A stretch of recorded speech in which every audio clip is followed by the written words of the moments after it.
Hi guys! Welcome back sa ating panibagong video.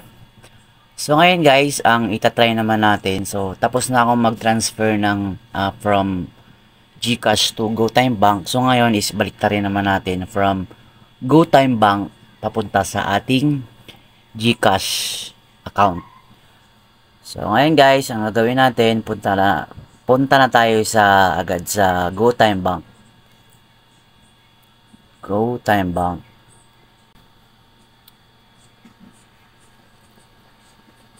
So, ito yung dashboard natin sa GoTime Bank. Kung makikita nyo dyan, meron tayong 115 pesos yung laman. So, ang gagawin lang natin guys is transfer. So, dito sa may bandang gitna, send or transfer. And then, pipiliin natin dito yung other banks. And then, search natin dito, ito sa baba, meron nakalagay na GCash, J-Exchange INC or GCash. Pili natin GCash. And then yung amount na 100 pesos. Or todo na natin 115. So kung makikita nyo dyan, wala siyang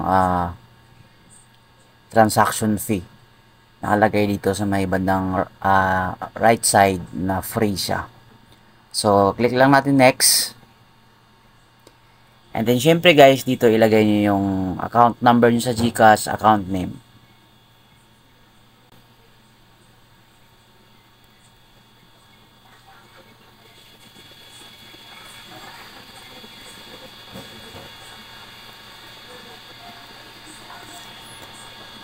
So, after malagyan, so double check nyo lang kung tama yung account number. And then, i-click nyo yung next.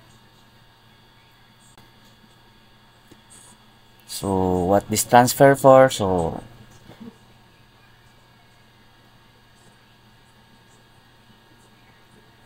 payment or pili lang kayo dyan.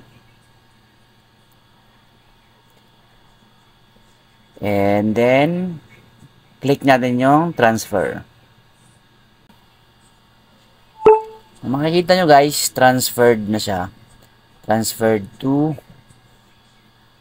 sa aking account. So, ngayon, i-check natin sa GCash.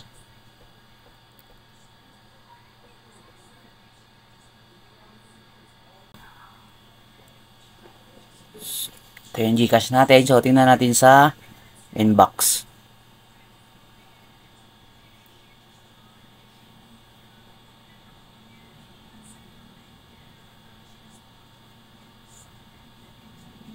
Ayan guys, kung makikita nyo dyan, sa may bandang taas, na-receive naman natin agad yung 115. So, pumasok naman agad. So, hindi siya delay.